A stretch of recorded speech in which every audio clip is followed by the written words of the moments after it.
Today we get to read my favorite of the Russian short stories. It is called The Bet by Anton Chekhov.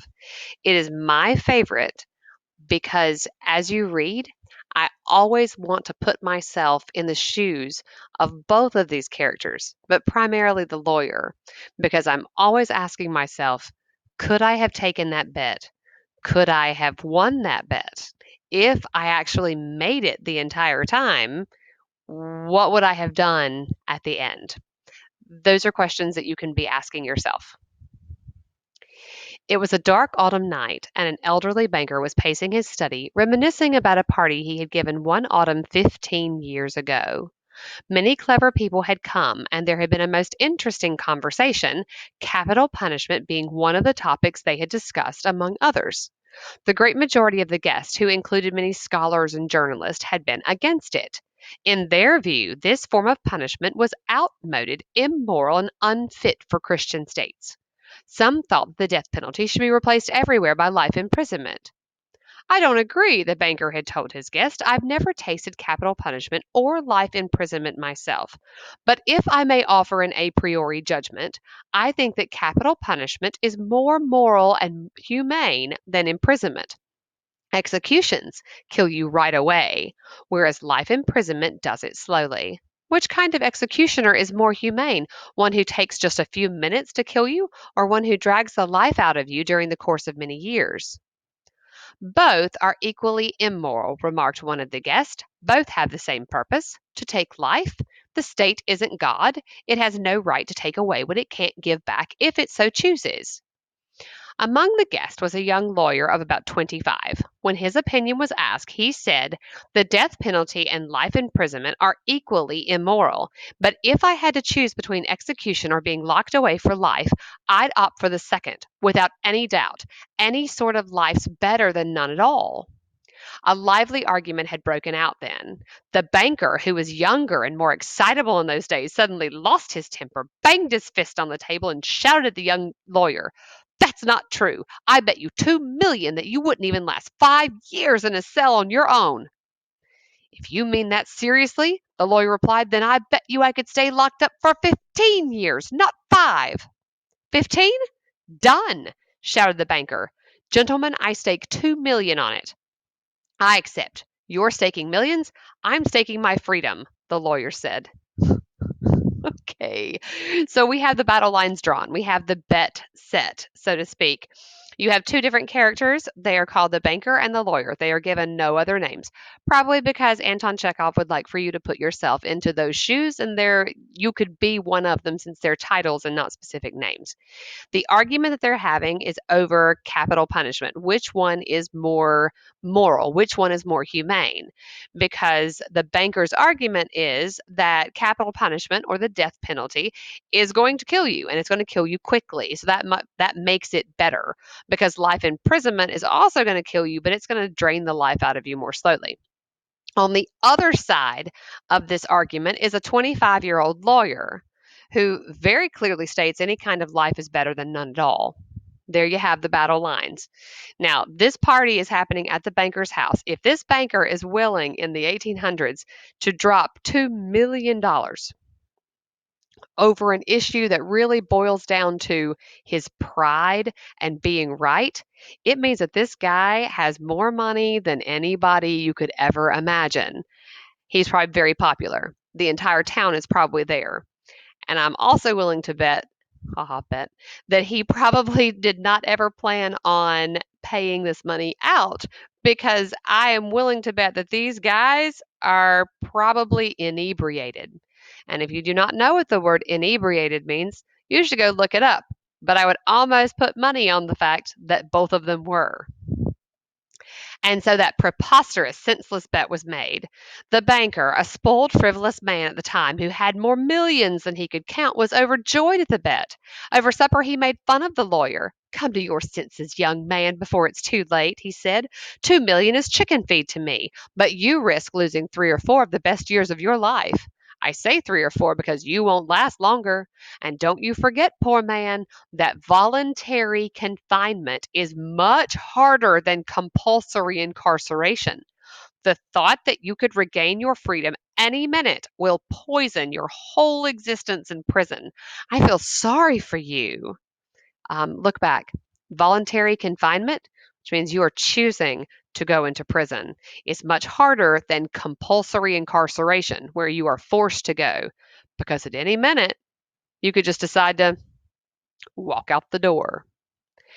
As the banker paced the room, he now remembered all of this. Look back. It was a dark autumn night. An elderly banker was pacing his study, reminiscing about a party he had given one autumn 15 years ago.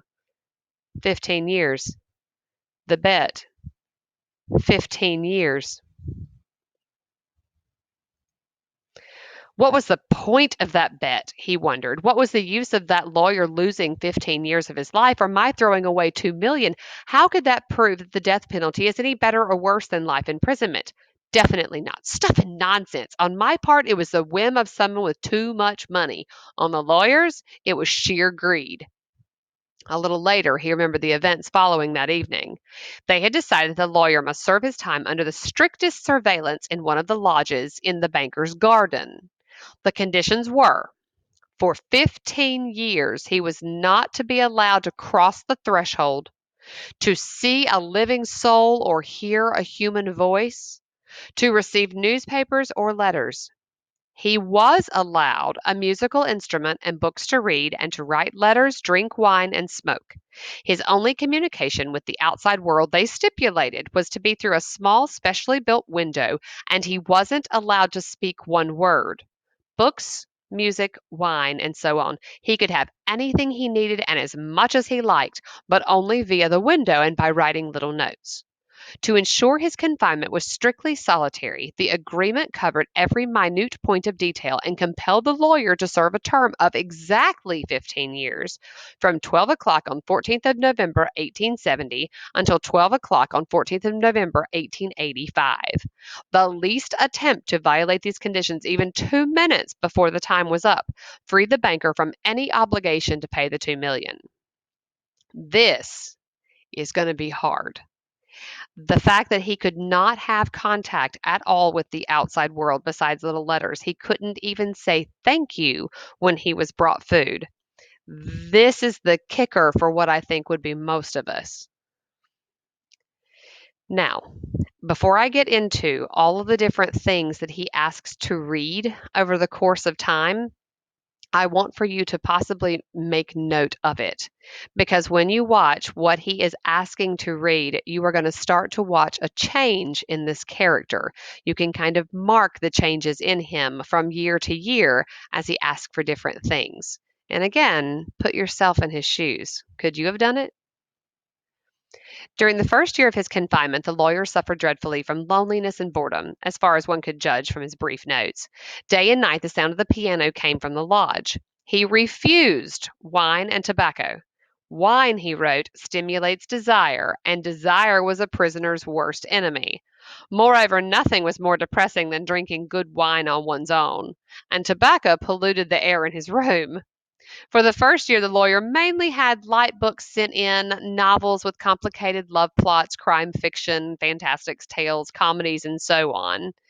He refused wine because if he so chose, he could have gotten drunk, lost his inhibition, and walked right out that door. So that's why he's choosing not to do that. In the second year, music no longer came from the lodge, and the lawyer wrote and asked for classics only. So he's learning. In the fifth year, music was heard again, and the prisoner asked for wine. People watched him through the window, said that throughout that year he did nothing but eat, drink, and lie on his bed, often yawning and talking angrily to himself. He didn't read any books. Some nights he would sit up writing and would keep at it for ages, but toward the morning he'd tear up everything he'd written to shreds. More than once they heard him weeping.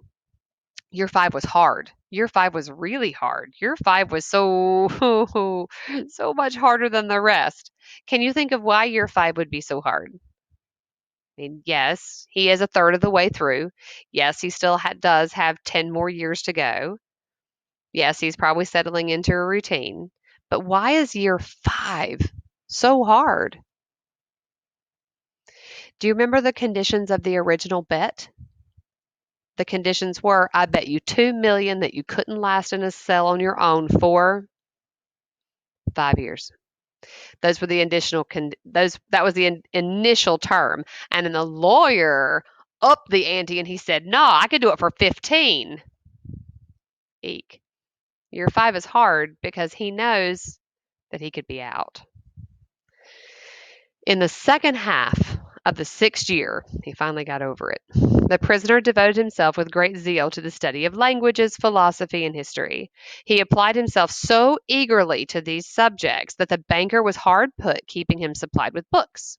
In the course of 4 years, nearly 600 volumes had been obtained at his request. During this craze, the banker happened to receive the following letter from his captive. My dear jailer, I know it doesn't look like that, trust me, it's jailer.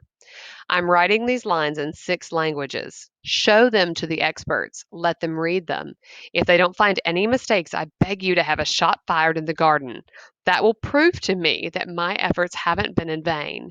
Geniuses of all centuries and countries speak different languages, but the same flame burns in all of them. If only you knew the heavenly bliss I feel in my heart now that I can understand them. The prisoner's wish was carried out. The banker ordered 2 shots to be fired in the garden. If I was to ask you at this point, do you think that the lawyer has changed any? I would like to think that you go, yep. At the very least, he's taught himself some new languages. Don't tell me 6 languages. One language, one of those letters would have been written in his native tongue. He's taught himself 5 different languages. I would also say that he is probably a better lawyer now than he was because he found a loophole in that agreement. No, the banker didn't say, hey, you learn those languages, you got them right. But he did fire a shot in the garden, and that was a form of communication. After the 10th year, the lawyer sat motionless at his table, reading nothing except the Gospels. The banker thought it strange that someone who had mastered 600 abstruse tomes like big books in 4 years should spend nearly a year reading one slim, easily comprehensible volume. Then the Gospels were followed by the history of religion and theology. Keeping in mind, whose voice and whose thoughts are we listening to right now when it's saying, why is he only reading that for a year? My gosh, he spent a whole 6 years learning all those other books. It took him a year to get through something so easy. You're not listening to the voice of the lawyer, guys. You're listening through the thoughts of the banker. During the last 2 years of his incarceration, the prisoner read a vast amount, quite indiscriminately. First, he read natural science. Then he asked for Byron or for Shakespeare. In some of his notes, he asked for books on chemistry, medical textbooks, a novel, and a philosophical or theological treatise, wanting them all at the same time. His reading put one in mind of someone swimming in the sea amidst the wreckage of a ship, eagerly clutching at one piece of wood after the other to save his life. Yeah, I'd say he's changed. And yeah, he's made it 15 years. This is called a frame story. It's a story within a story. So you start out the story, and the banker is thinking back to 15 years ago. And now we have gone from that initial night 15 years ago all the way to present. So part 2 right here starts us at the present time.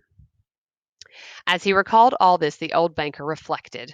Tomorrow at 12, he goes free, and I have to pay him 2 million according to the agreement. But if I pay up, I'm finished. I'll be absolutely ruined. 15 years ago, he had more millions than he could count, but now he was afraid to ask which was the greater, his assets or his debts. Gambling on the stock exchange and very risky speculation combined with an impulsiveness that he had never managed to control despite his advanced years had gradually brought a decline in his fortunes, and that fearless, self-confident, proud man of wealth was now just a small-time financier, trembling at every rise or fall of his assets. That cursed bet, the old man muttered, clutching his head. Why couldn't the man die? He's only just 40. He'll take my last kopeck, like penny.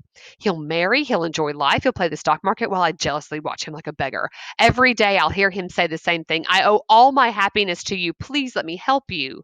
No, it's too much. My only salvation from bankruptcy and disgrace is that man's death.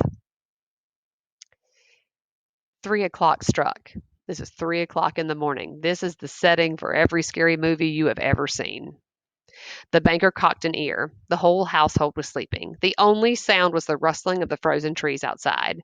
Trying not to make any noise, he took from a fireproof safe the key to the door that had been unopened for 15 years, put on his coat, and went out. It was dark and cold outside, and it was raining. A sharp, damp wind swept howling around the whole garden and gave the trees no peace. The banker strained his eyes but couldn't see the ground, the white statues, the lodge, or the trees. As he approached the spot where the lodge stood, he called out twice to his watchman. There was no reply. He was obviously sheltering from the weather and sleeping somewhere in the kitchen or the greenhouse. If I have the courage to carry out my intention, thought the old man, then the first to be suspected will be the watchman. I mean, he's even looking to make sure he doesn't have any witnesses. By groping about in the dark, he found the dark steps and door and entered the hall. Then he felt his way into a small passage and lit a match. No one was there, only some sort of bed without any bedding and the dark shape of a cast iron stove in the corner. The seals on the door leading to the prisoner's room were intact. When the match went out, the old man, trembling with excitement, peered through the small window. In the prisoner's room, a candle burned dimly. The prisoner was sitting at the table. Only his back, the hair on his head and hands were visible. On the table, on two armchairs, and on the rug near the table lay open books. 5 minutes passed without the captive moving once. 15 years of confinement had taught him to sit still. The banker tapped on the window with one finger, but the prisoner made no movement in response. Then the banker carefully broke the seals on the doors and put the key in the keyhole. The rusty lock grated and the door creaked. The banker was expecting an immediate shout of surprise and footsteps, but 3 minutes went by and it was still absolutely quiet on the other side. He decided to go in. A man, quite unlike any normal human being, was sitting motionless at the table. He was all skin and bones, with the long curly hair of a woman and a shaggy beard. His complexion was yellow, with an earthy tinge. His cheeks were hollow, his back long and narrow, and the hand with which he propped his bushy head was so thin and wasted it was painful to look at. His hair was already touched with gray, and no one looking at that gaunt, senile face would have believed that he was only 40. He was sleeping. A sheet of paper with something written on it in small letters lay on the table in front of his bowed head.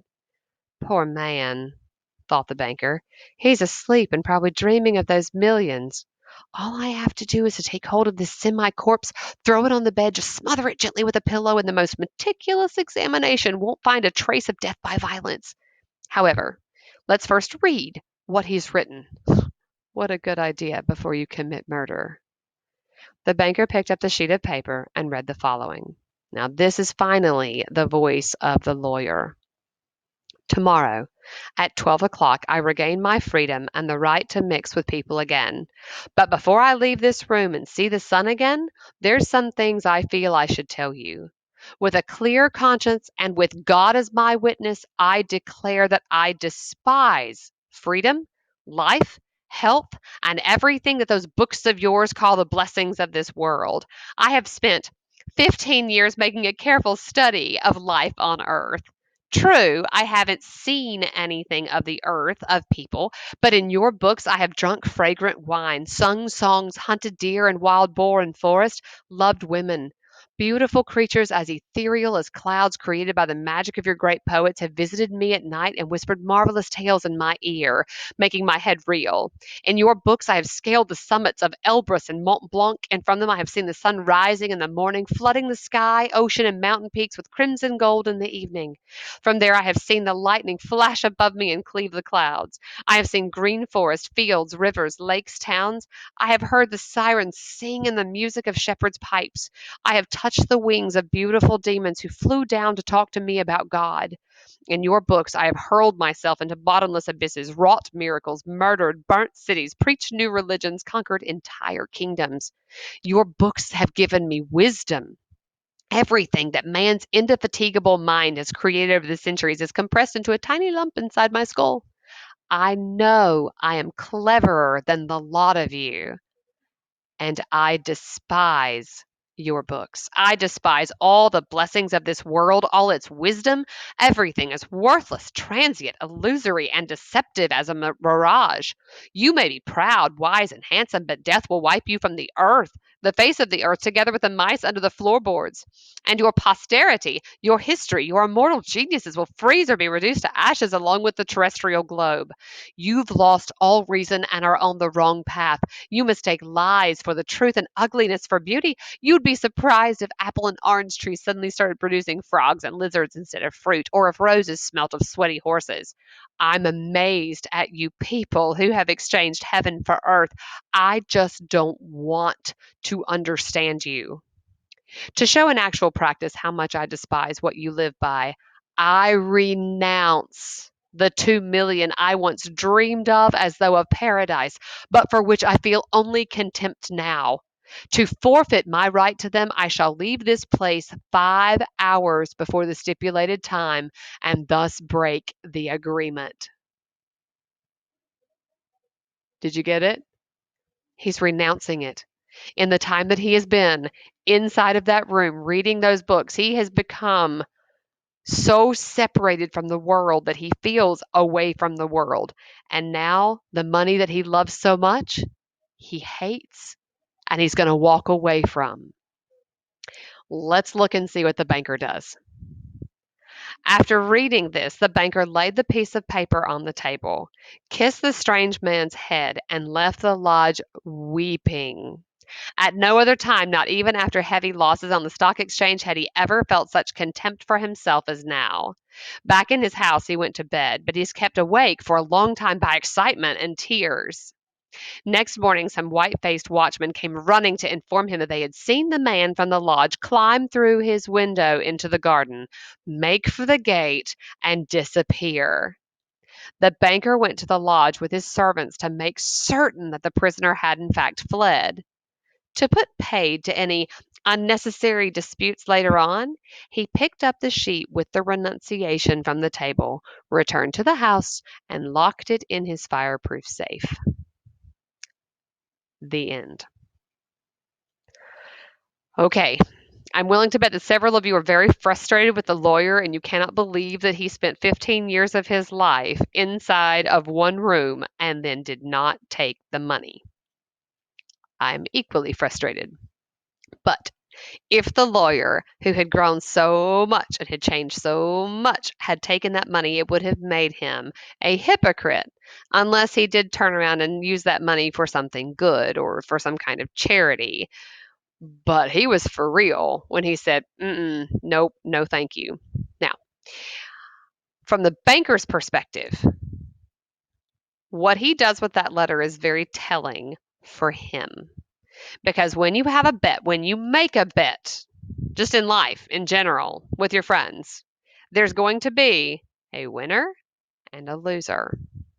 And I guarantee that if this banker was so wealthy that he was just able to drop 2 mil on this kind of argument 15 years ago, the banker's probably a pretty popular guy. I'm willing to bet the entire town felt some kind of a buzz or knew that he was about to get out. Somebody was about to win and somebody was about to lose.